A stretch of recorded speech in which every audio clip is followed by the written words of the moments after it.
ಗೋಧ್ರಾ ದುರಂತ ರೀತಿ ಮತ್ತೊಮ್ಮೆ ಏನಾದರೂ ಆಗಬಹುದು. ನಮಗೆ ಮಾಹಿತಿ ಸಿಗ್ತಾ ಇದೆ, ಮಾಹಿತಿ ಇದ್ದೇ ಹೇಳ್ತಾ ಇದ್ದೀನಿ ಅಂತ ಹೇಳಿ ಹರಿಪ್ರಸಾದ್ ಮಾತಾಡಿದ್ದಾರೆ ಬೆಂಗಳೂರಿನಲ್ಲಿ MLC ಹರಿಪ್ರಸಾದ್ ಸ್ಫೋಟಕ ಹೇಳಿಕೆಯನ್ನ ಕೊಟ್ಟಿರುವಂಥದ್ದು. ಅಯೋಧ್ಯೆಗೆ ಹೋಗೋರಿಗೆ ಸರ್ಕಾರವೇ ರಕ್ಷಣೆ ಕೊಡಬೇಕು. ಬೆಂಗಳೂರಿನಲ್ಲಿ MLC ಹರಿಪ್ರಸಾದ್ ಈ ಸ್ಫೋಟಕ ಹೇಳಿಕೆಯನ್ನು ಕೊಟ್ಟಿದ್ದಾರೆ. ಯಾಕಂದ್ರೆ ನಮಗೆ ಸಿಕ್ಕಿರುವಂತಹ ಒಂದು ಮಾಹಿತಿ, ಆ ಮಾಹಿತಿಯನ್ನು ಪಡ್ಕೊಂಡೇ ನಾನು ಹೇಳ್ತಾ ಇರೋದು, ಗೋಧ್ರಾ ರೀತಿಯ ದುರಂತ ಮತ್ತೊಮ್ಮೆ ಆಗಬಹುದು ಅನ್ನುವಂಥ ಒಂದು ಸಂಶಯ ನಮಗಿದೆ. ಯಾಕಂದ್ರೆ ನಮ್ಮ ಹತ್ರ ಮಾಹಿತಿ ಇದೆ, ಮಾಹಿತಿ ಇಟ್ಕೊಂಡೇ ಇದನ್ನ ನಾನು ಹೇಳ್ತಾ ಇರೋದು.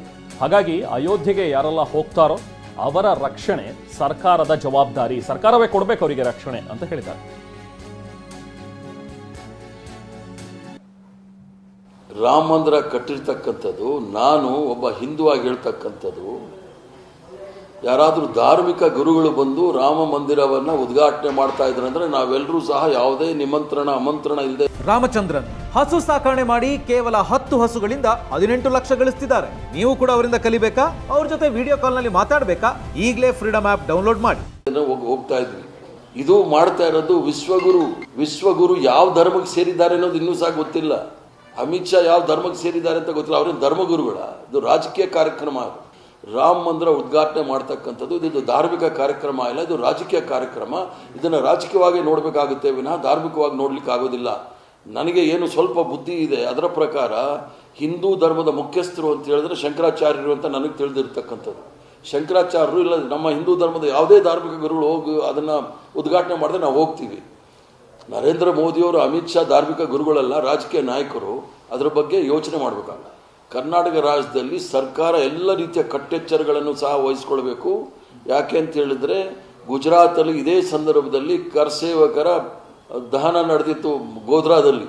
ಅದೇ ರೀತಿಯ ಒಂದು ಸೃಷ್ಟಿ ಮಾಡಲಿಕ್ಕೆ ಪ್ರಯತ್ನ ಮಾಡ್ತಾರೆ. ಕರ್ನಾಟಕ ರಾಜ್ಯದಲ್ಲಿ ಯಾವುದೇ ರೀತಿಯ ಅಹಿತಕರವಾದ ಘಟನೆ ನಡಲಿಕ್ಕೆ ಅವಕಾಶ ಕೊಡಬಾರ್ದು.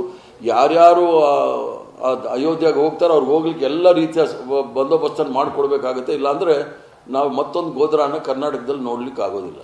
ರಾಮ ಮಂದಿರ ಕಟ್ಟಿರ್ತಕ್ಕಂಥದ್ದು, ನಾನು ಒಬ್ಬ ಹಿಂದೂ ಆಗಿ ಹೇಳ್ತಕ್ಕಂಥದ್ದು, ಯಾರಾದರೂ ಧಾರ್ಮಿಕ ಗುರುಗಳು ಬಂದು ರಾಮ ಮಂದಿರವನ್ನ ಉದ್ಘಾಟನೆ ಮಾಡ್ತಾ ಇದ್ರೆ ಅಂದ್ರೆ ನಾವೆಲ್ಲರೂ ಸಹ ಯಾವುದೇ ನಿಮಂತ್ರಣ ಅಮಂತ್ರಣ ಇಲ್ಲದೆ ಹೋಗ್ತಾ ಇದ್ವಿ.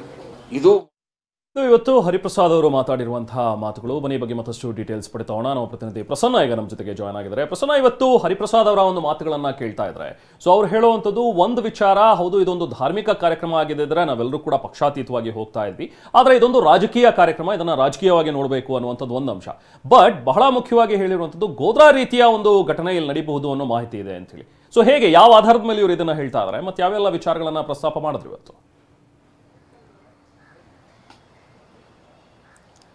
ರೆಹಮಾನ್, BK ಹರಿಪ್ರಸಾದ್ ಅವರು ವಿಧಾನ ಪರಿಷತ್ನ ಸದಸ್ಯರು ಕೂಡ, ಅವರು ಒಂದು ಪ್ರಮುಖವಾದಂತಹ ವಿಚಾರವನ್ನ ಇವತ್ತು ಪ್ರಸ್ತಾಪವನ್ನ ಮಾಡಿದ್ದಾರೆ ಮತ್ತು ಪ್ರಾರಂಭದಲ್ಲೇ ಸ್ಪಷ್ಟಪಡಿಸಿದ್ದಾರೆ. ಇದು ತನ್ನ ವೈಯಕ್ತಿಕ ನಿಲುವು, ವೈಯಕ್ತಿಕ ಅಭಿಪ್ರಾಯ, ಪಕ್ಷಕ್ಕೂ ಇದಕ್ಕೂ ಕೂಡ ಯಾವುದೇ ಸಂಬಂಧ ಇಲ್ಲ ಅನ್ನುವಂಥ ಮಾತನ್ನ ಹೇಳ್ತಾ ಇದೊಂದು ಅಯೋಧ್ಯೆ ಉದ್ಘಾಟನಾ ಕಾರ್ಯಕ್ರಮ ಇರಬಹುದು, ಲೋಕಾರ್ಪಣೆ ಇರಬಹುದು, ಇದು ಕೇವಲ ಧಾರ್ಮಿಕ ಕಾರ್ಯಕ್ರಮ ಆಗಿದ್ರೆ, ಧರ್ಮಗುರುಗಳು ಭಾಗಿಯಾಗಿದ್ರೆ, ಶಂಕರಾಚಾರ್ಯ ಪರಂಪರೆಯ ಆಧಾರದ ಮೇಲೆ ಬಂದಂತಹ ಹಿಂದೂ ಧರ್ಮದ ಗುರುಗಳು ಯಾರಾದರೂ ಈ ಕಾರ್ಯಕ್ರಮವನ್ನ ನೆರವೇರಿಸಿದ್ದೇ ಆಗಿದ್ರೆ ನಾವು ಪಕ್ಷಾತೀತವಾಗಿ ಈ ಕಾರ್ಯಕ್ರಮದಲ್ಲಿ ಭಾಗಿಯಾಗ್ತಿದ್ವಿ.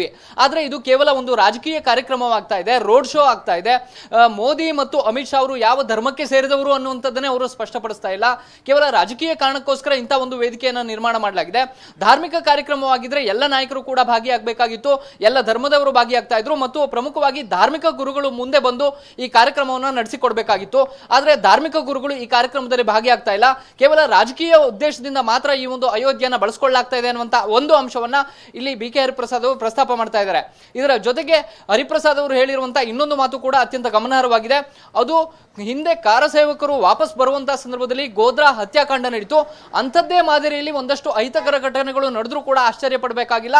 ಅದಕ್ಕೋಸ್ಕರ ಅಯೋಧ್ಯೆಗೆ ಯಾರೆಲ್ಲ ಹೋಗ್ತಾರೆ ಅವರಿಗೆ ಸುರಕ್ಷತೆಯನ್ನು ಕೊಡುವಂತ ಕೆಲಸವನ್ನ, ಭದ್ರತೆಯನ್ನು ಕೊಡುವಂತ ಕೆಲಸವನ್ನ ಸರ್ಕಾರ ಮಾಡಬೇಕು, ಅಂತಹ ಘಟನೆಗಳು ಮರುಕಳಿಸಬಾರದು ಅನ್ನುವಂತ ಅಂಶವನ್ನ ಹೇಳಿದ್ದಾರೆ. ಮತ್ತು ಬೇರೆ ಬೇರೆ ರಾಜ್ಯಗಳಲ್ಲೂ ಕೂಡ ಈ ರೀತಿಯ ಘಟನೆಗಳು ನಡಿಬಾರದು ಅನ್ನುವಂತ ನಿಟ್ಟಿನಲ್ಲಿ ಸಭೆಗಳನ್ನ ನಡೆಸಲಾಗ್ತಾ ಇದೆ.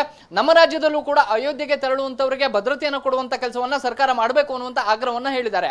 ಆದ್ರೆ BK ಹರಿಪ್ರಸಾದ್ ಹೇಳಿರುವಂತಹ ಈ ಎರಡು ಅಂಶಗಳಲ್ಲಿ ಒಂದಂತೂ ಸತ್ಯ, ರಾಜಕೀಯವಾಗಿ ಈ ಕಾರ್ಯಕ್ರಮವನ್ನ ಬಿಜೆಪಿ ಬಳಸ್ಕೊಳ್ತಿದೆ ಅನ್ನುವಂತಹ ಮಾತನ್ನ ಹೇಳುವ ಮೂಲಕ ಜೊತೆಗೆ ಗೋಧ್ರಾ ಹತ್ಯಾಕಾಂಡವನ್ನು ಕೂಡ ನೆನಪಿಸುವಂತಹ ಒಂದು ದೃಷ್ಟಿಯಿಂದ ಅವರು ಆಡಿರುವಂತಹ ಮಾತು ಎಲ್ಲೋ ಒಂದ್ ಕಡೆ ಚರ್ಚೆಗೆ ಗ್ರಾಸವಾಗ್ತಾ ಇದೆ. ರೆಹಮಾನ್, ಓಕೆ ಪ್ರಸನ್ನ, ಅದ್ರ ಜೊತೆಗೆ ಒಂದು ಈ ವಿಚಾರವನ್ನು ಗಂಭೀರವಾಗಿ ಪರಿಗಣಿಸಬೇಕು. ಯಾಕಂದ್ರೆ ಒಂದು ಇಲ್ಲಿ ಕಾಂಗ್ರೆಸ್ ಅಸಮಾಧಾನ ವ್ಯಕ್ತಪಡಿಸ್ತಾ ಬಂದಿದೆ, ಆಹ್ವಾನದ ವಿಚಾರದಿಂದ ಹಿಡಿದು ಎಲ್ಲಾ ವಿಚಾರಗಳಲ್ಲೂ ಗೊತ್ತಿರುವಂತಹ ವಿಚಾರ. ಅದರ ಜೊತೆಗೆ ಭದ್ರತೆಯ ವಿಚಾರ ಕೂಡ ಇಲ್ಲಿ ಪ್ರಮುಖವಾಗಿ ಪ್ರಶ್ನೆ ಆಗತ್ತೆ. ಯಾಕಂದ್ರೆ ಈ ರೀತಿ ಆಗಬಹುದು ಅನ್ನುವಂತಹ ಒಂದು ಆತಂಕ ಈಗ ಹೋಗೋರಲ್ಲಿ ಬರೋರಲ್ಲಿ ಬಂತು ಅಂತಂದ್ರೆ ಆಗ ಯಾವ ರೀತಿಯ ಒಂದು ಭದ್ರತೆಯನ್ನು ಕಲ್ಪಿಸಬೇಕಾಗತ್ತೆ ಆಯೋಜಕರು ಅಂತ?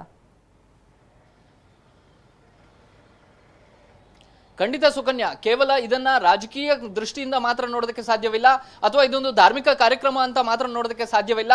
ಎಲ್ಲ ಬೇರೆ ಬೇರೆ ದೇಶಗಳಿಂದ ಬೇರೆ ಬೇರೆ ಗಣ್ಯರು ಕೂಡ ದೊಡ್ಡಿನ ಸಂಖ್ಯೆಯಲ್ಲಿ ಆಗಮಿಸ್ತಾ ಇರುವಂತಹ ಕಾರಣಕ್ಕೋಸ್ಕರ ಭದ್ರತೆಯನ್ನು ಒದಗಿಸಿರುವಂತದ್ದು ಅತ್ಯಂತ ಅನಿವಾರ್ಯ ಆಗುತ್ತೆ. ಜೊತೆಗೆ ಕಾಂಗ್ರೆಸ್ ಕೂಡ ಇದನ್ನ ರಾಜಕೀಯ ದೃಷ್ಟಿಕೋನದಿಂದಲೇ ನೋಡ್ತಾ ಇದೆ. ಮಲ್ಲಿಕಾರ್ಜುನ್ ಖರ್ಗೆ ಸೇರಿದಂತೆ ಎಲ್ಲ ನಾಯಕರು ಕೂಡ ಇದನ್ನ ಕೇವಲ ಧಾರ್ಮಿಕ ಕಾರ್ಯಕ್ರಮ ಅಂತ ಸ್ವೀಕಾರ ಮಾಡ್ತಾ ಇಲ್ಲ, ರಾಜಕೀಯ ಉದ್ದೇಶಕ್ಕಾಗಿಯೇ ಬಿಜೆಪಿ ಬಳಸ್ತಿದೆ ಅನ್ನುವಂತ ಅಭಿಪ್ರಾಯವನ್ನು ವ್ಯಕ್ತಪಡಿಸ್ತಾ ಇದ್ದಾರೆ.